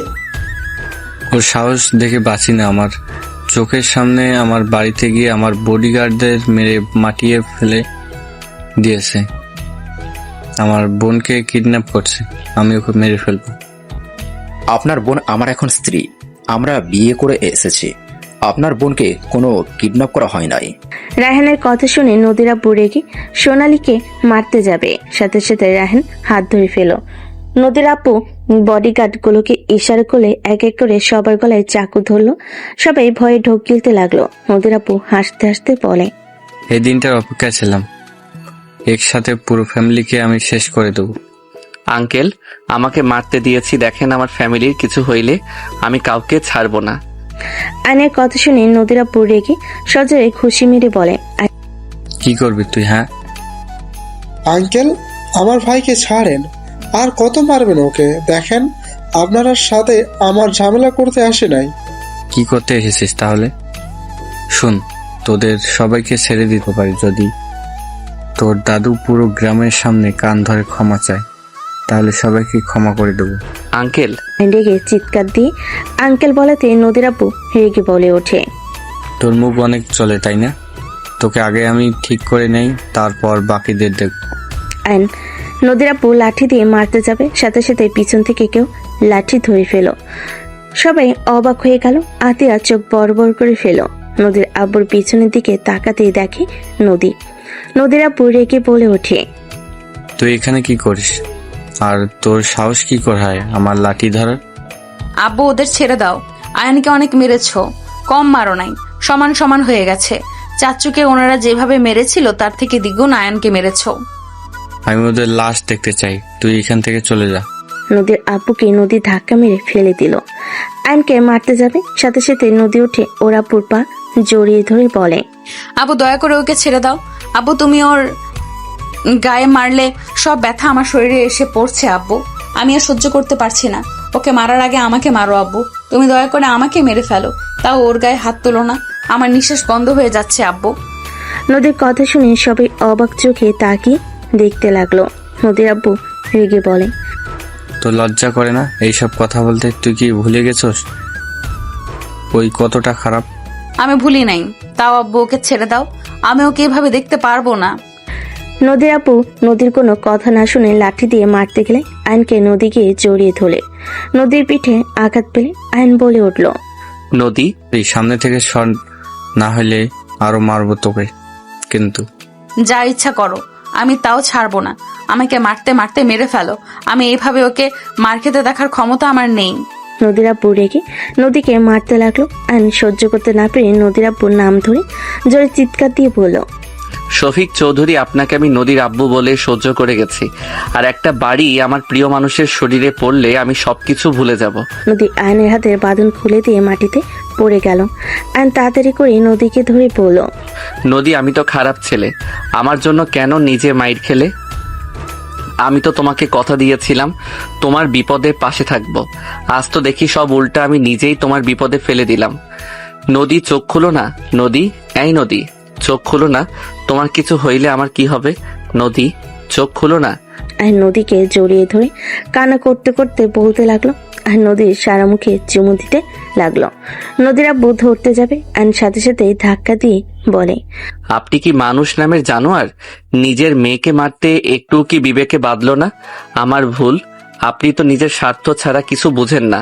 আরে আপনাদের বংশের সব এক, আপনি দাদু সবাই সেম, নিজের স্বার্থ ছাড়া কিছু বুঝেন না। আমার প্রিয় মানুষের যদি কিছু হয় আমি আপনাকে শান্তিতে থাকতে দিব না। অ্যান কথাগুলো বলে কান্না করতে করতে নদীকে ডাকতে লাগলো। সবাই যেন থমকে গেছে।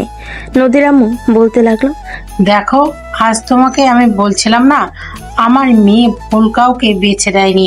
দেখো, আমার মেয়ে জামাইকে সারা শরীরে রক্ত, অথচ নিজের প্রতি কোনো খেয়াল নেই। তার স্ত্রী ব্যথা পেয়েছে দেখে পাগলের মতো কান্না করছে। ভালোবাসতে জানতে ছোট বড় দেখে হয় না। তোমার হাত জোর করছি, সবাইকে ছেড়ে দাও। অতীত নিয়ে পড়ে থেকে আর নিজেদের প্রিয় মানুষদের হারিও না। নদী চোখ খুলো না, আমার যে বড্ড কষ্ট হচ্ছে, আমি তোমাকে কিছু হতে দিব না। আয়ন নদীকে অনেক কষ্ট করে কোলে তুলে নিল। কিছু দূর যেতেই আয়ন পড়ে যেতে নিলে সাথে সাথে নদীর আব্বু ধরে ফেল। আয়ন তাকালে নদীর আব্বু সবাইকে ইশারা করে ওদের সবাইকে ছেড়ে দিল। আয়নকে নদীকে গাড়িতে তুলে ফেল। আয়ন গাড়িতে উঠে অজ্ঞান হয়ে গেল। জ্ঞান ফেলে আয়ন নিজেকে হসপিটালে আবিষ্কার করলো। আয়ন উঠতে গেলে মাথায় ঝিমঝিম করতে লাগলো। আতিয়া আয়নকে ধরে বসিয়ে দিল। আয়ন আতিয়াকে দেখে বলল, নদী কোথায় আতিয়া? ভাইয়া, উনি তাহলে সত্যি আমার ভাবি ছিল? উনি তাহলে সেদিন মিথ্যা বলে নাই? ওই কোথায়? পাশের কেবিনে আছে, তুমি রেস্ট নাও। আয়ন কিছু না শুনে বেড থেকে নেমে পড়ল। আয়ন নদীর কেবিনে ঢুকে পড়ল। সবাই আয়নকে রেস্ট নিতে বলে আয়ন কিছু না বলে নদীর পাশে গিয়ে বসলে। নদীকে ধরতে যাবে, সাথে সাথে নদী হাত সরিয়ে দিয়ে বলল, একদম আমাকে স্পর্শ করবে না। এখানে কেন এসেছো? বের হও এখান থেকে। তুমি ঠিক আছো? আমি যেমন থাকি তাতে তোমার কি? এখান থেকে চলে যাও। এখনো রেগে আছো? এখনো বলবে তুমি আমাকে ঘৃণা করো? হ্যাঁ, 100 বার বলবো আমি তোমাকে ঘৃণা করি, বুঝতে পারছো? এখান থেকে যাও, মাথা ব্যথা করছে। ঘৃণা করো তো আমাকে বাঁচাতে গেছো কেন? মানুষ হয়ে মানুষকে বাঁচাইছি, এর মানে এই না যে তোমাকে ভালোবাসি। বৌমা, এমন কেন করছো? তুমি তো উঠে আমার ছেলের সম্পর্কে জানতে চাইলে। ভালো না বাসলে তো তুমি তোমার বাবার বিরুদ্ধে গিয়ে নিজে মায়ের খেতে না। জ্ঞান ফেরার সাথে সাথে অন্য কোনো কথা না বলে সোজা আয়নের কথা জিজ্ঞেস করেছিলে। নদী কেন এমন করছিস? আন্টি আপনার ছেলেকে এখান থেকে নিয়ে যান। আব্বু বাসায় যাব, এখানে থাকতে পারবো না। যাবি তো, কিন্তু জামাই বাবার সাথে এমন কেন করছিস? এত কথা বলতে ভালো লাগছে না। ওকে, বুঝতে পারছি। আমাকে এখনো ঘৃণা করো। ওকে, চলে যাচ্ছি দাদু। আপনি যে আমার জন্য মেয়ে ঠিক করছেন, আমি ওনাকে বিয়ে করতে রাজি। ওনাকে আমার অতীতের ব্যাপারে সব জানিয়ে দিয়েন। আইনের কথা শুনে সবাই হা হয়ে গেল।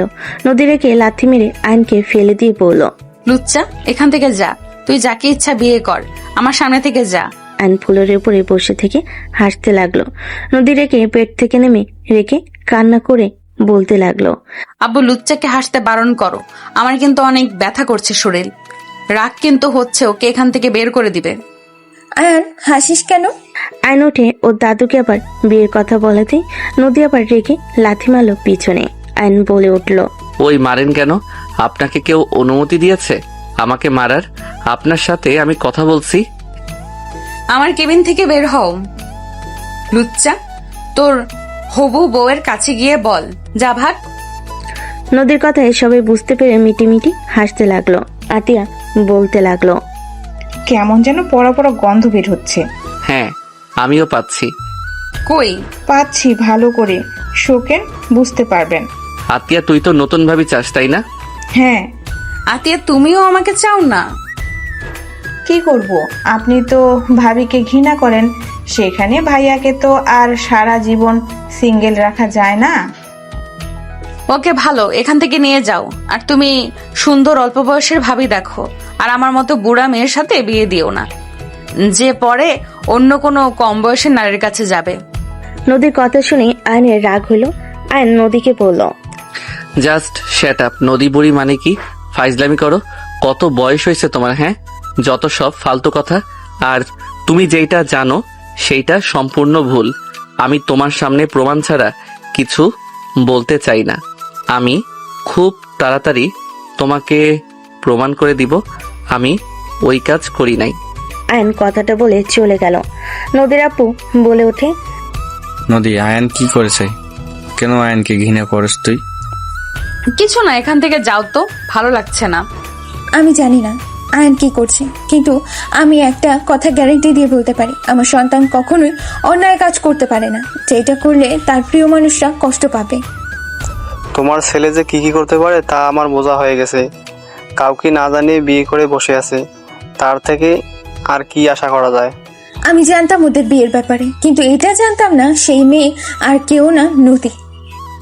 বাহ, খুব ভালো। আইনের আপু রেগে বের হয়ে গেল। আইন ওর বেডে গিয়ে শুয়ে থেকে ভাবতে লাগলো, এই তুলিকে কোথায় পাওয়া যাবে? ওর খোঁজ তো কোথাও পাচ্ছি না। আইন কথাগুলো ভাবতে লাগলো। 3 দিন পর আইন রিলিজ পেল। আইনকে নিয়ে যেতে লাগলো আতিয়া আর রাফি।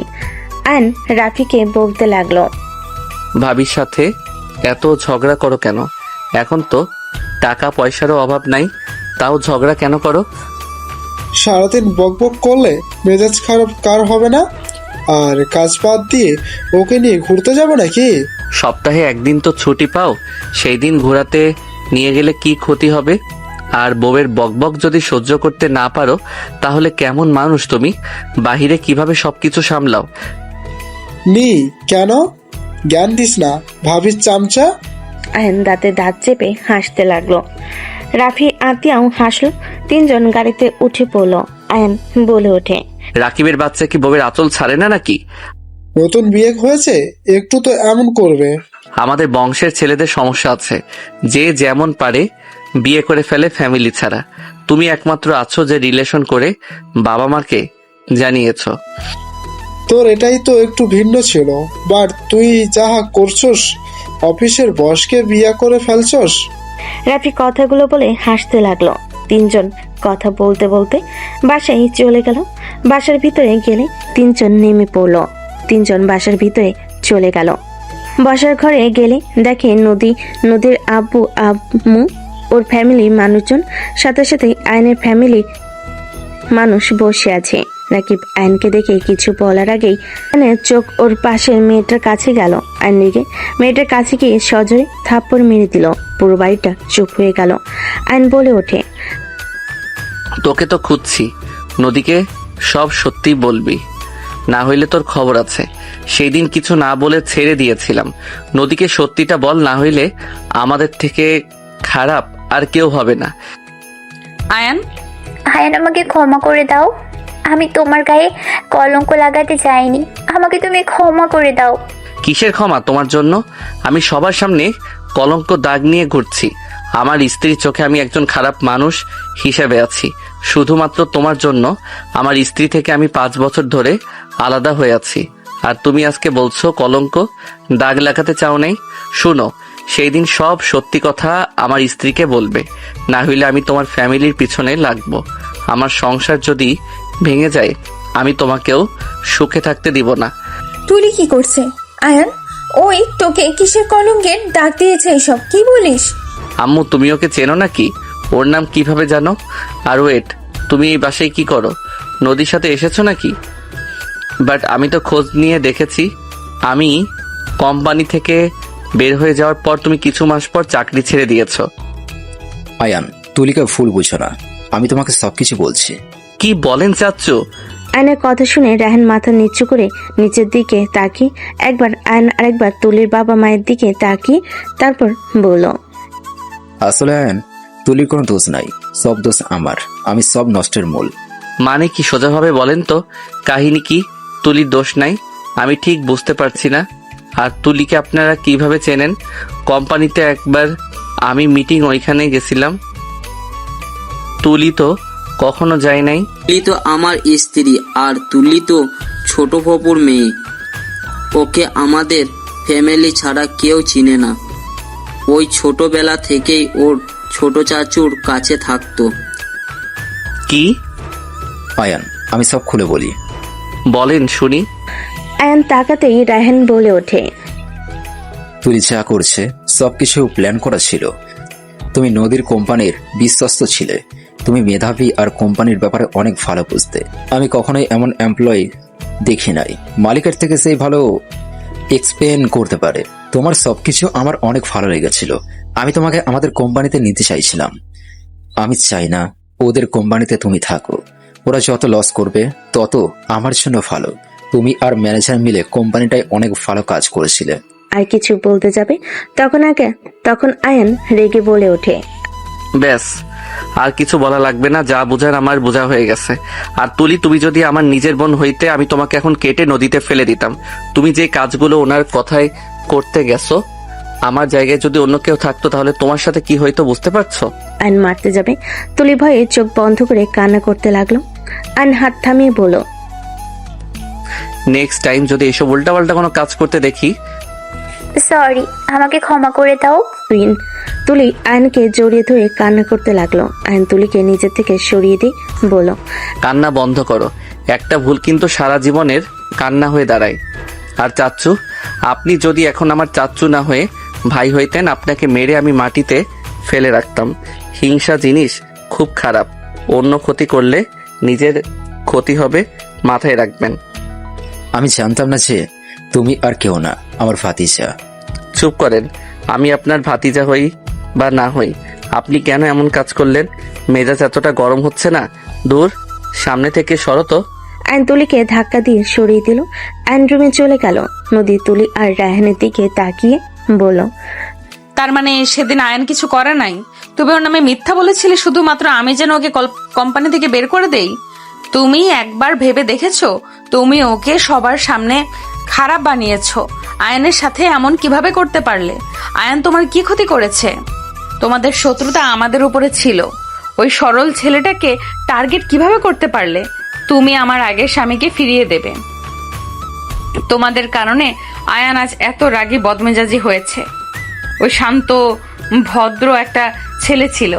সব নষ্টের মূল তোমরা দুইজন। তোমাকে বিশ্বাস করে আমি আমার স্বামীকে ভুল বুঝেছি। আমি এখন ওর সামনে কিভাবে যাব বলো? নদী তুলিকে ঝাঁকিয়ে কথাগুলো বলতে লাগলো। তুলি কান্না করতে লাগলো। নদী ধাক্কা দিয়ে সরিয়ে দিয়ে দৌড়ে সিঁড়ি বেয়ে যেতে লাগলো। রাকিব তুলিকে বলল, তুমি আয়নের সাথে কি করছো? রাকিব, তুই থাম। আবার তুই ওকে জেরা করা শুরু করছস? আমার স্ত্রী, আমি জানতে পারবো না আমার স্ত্রী আগে কি করেছে? কি হলো, উত্তর দাও। তুলি কিছু না বলে কান্না করতে করতে চলে গেল। আয়নের রুমের ভিতরে নদী ঢুকলে দেখে আয়ন তোয়ালে পরে ওয়াশরুম থেকে বের হইল। নদী আয়নকে দেখে লজ্জা পেয়ে গেল। আয়ন নদীকে দেখে বলল, আরে আপনি এখানে কি করেন? আমার হবু বউ জানলে আমাকে ভুল বুঝবে তো। আপনি যান আমার হবু বউয়ের সম্পদ আপনি কেন দেখছেন? আয়নের কথা শুনে নদী রাগি লুক নিয়ে সোজা গিয়ে আয়নের কোমর থেকে তোয়ালে টান দিয়ে খুলে ফেল। আয়ন লজ্জায় লাল হয়ে যেতে লাগলো। আয়ন নদীর ওড়না টান দিয়ে নিজে পড়ে নি কপালে টুকা দিয়ে বলে, লুচি মায়া কোথাকার। আহ কুত্তা, তো সব দেখে ফেলেছি। তোর হবু বউকে বলে দেব যে তুই একটা লুচ্চা। আমি কি করলাম যে সরেন, আপনি আমার ইজ্জত কেড়ে নিয়েছে। আয়নের কথা শুনে নদী রেখে চুল ধরে টান দিয়ে 2 ঠোঁট নিজের দখলে নিয়ে নিল। নদীর চোখ দিয়ে পানি পড়তেই আয়ন চমকে গেল। নদী ঠোঁট ছেড়ে দিয়ে কান্না করতে লাগলো। নদী বলতে লাগলো, আমাকে তুমি ক্ষমা করে দাও, আমি তোমাকে বুঝতে পারি নাই। আমি তোমাকে কত কষ্ট দিয়েছি অন্য কাউকে বিশ্বাস করে। নদী কান্না করতে লাগলো। আয়ন নদীর 2 গাল ধরে বলতে লাগলো, আরে কান্না কেন করছো? আমি জানি তোমার উপরে রাগ ওঠার কথা, বাট আমি মোটেও রাগ করি নাই তোমার উপরে। আরে ছেলে মানুষ, আমি আমাদের বিশ্বাস নেই, তুই মেয়ে মানুষ সন্দেহ করতে পারো। আর ওইখানে এমন পরিস্থিতি হয়েছিল যে কেউ বিষয়টা বিশ্বাস করবে যে আমি আসলে তুলিকে রেপ করার চেষ্টা করছি। বিশ্বাস করো, আমি একদম তোমার উপরে রাগ করি নাই।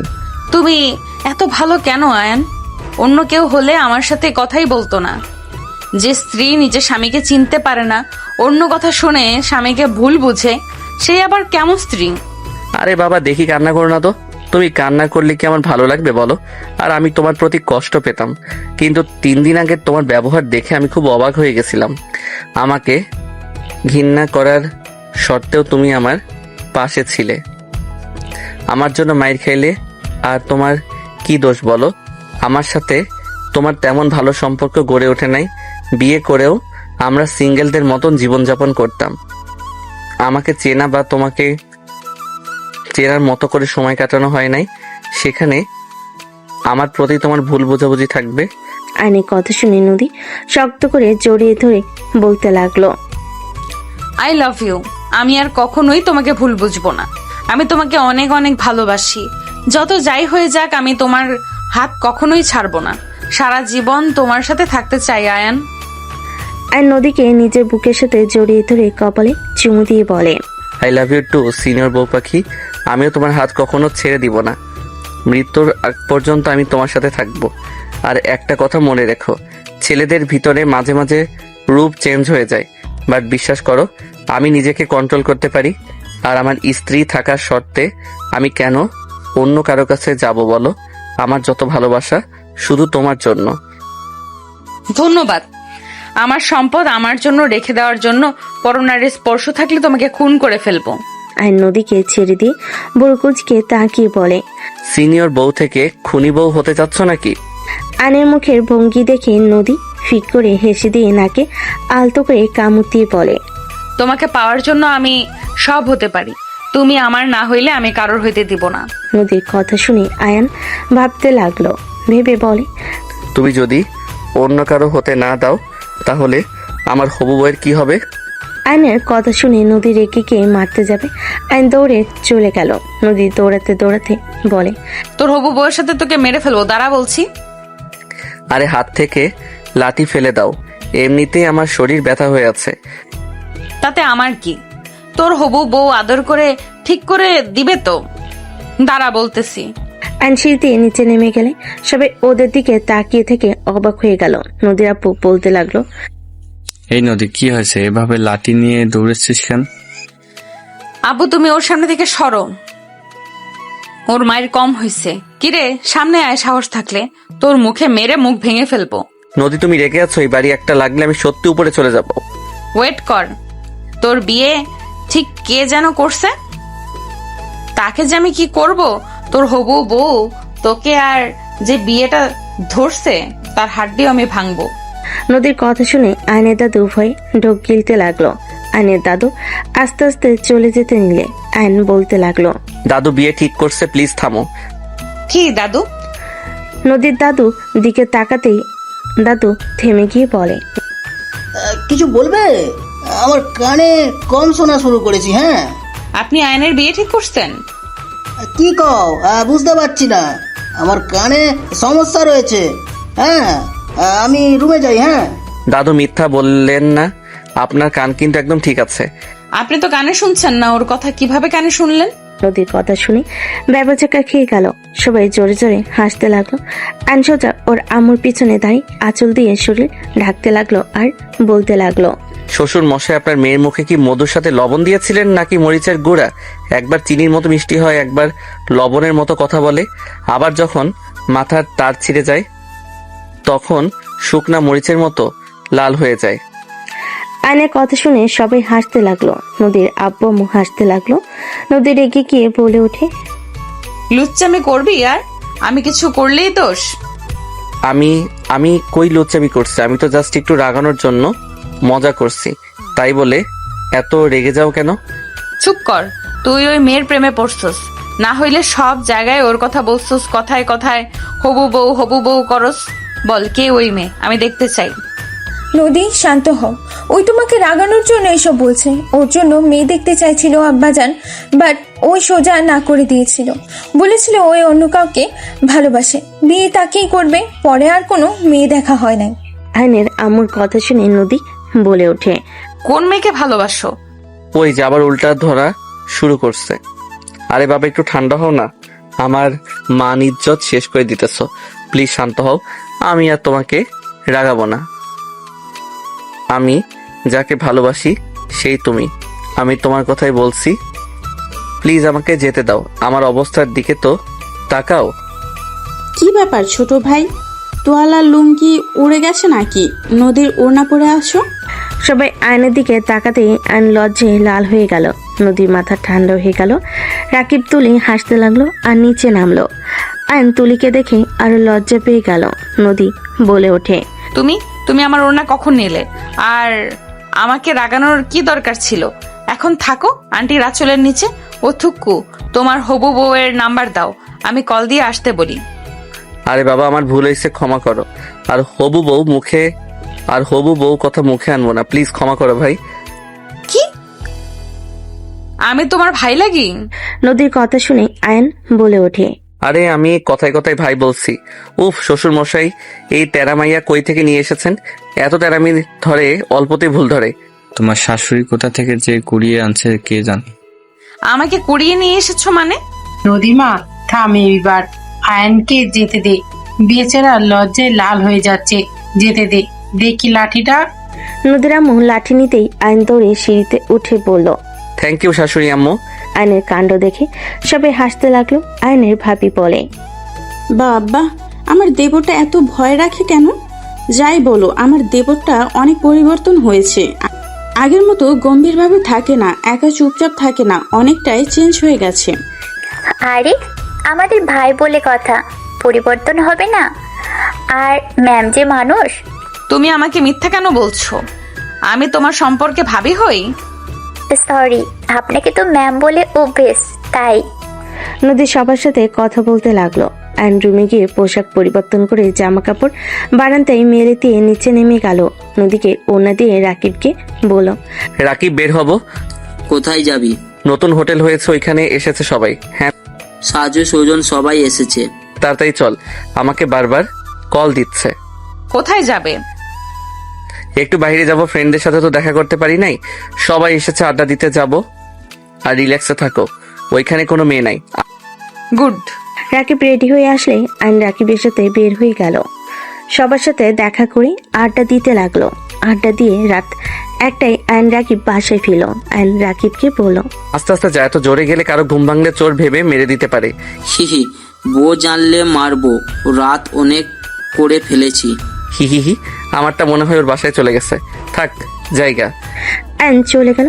আয়ন রুমে ঢুকে লাইট জ্বালাতে দেখে নদী খাটে শুয়ে আছে। আয়ন ভ্যাবাচাকা খেয়ে গেল।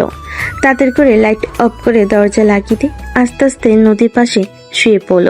নদী লাফ দিয়ে উঠে আয়নের গলা চেপে ধরল। ঘরে বউ রেখে একটা পর্যন্ত বাহিরে থাকার অনুমতি কে দিয়েছে?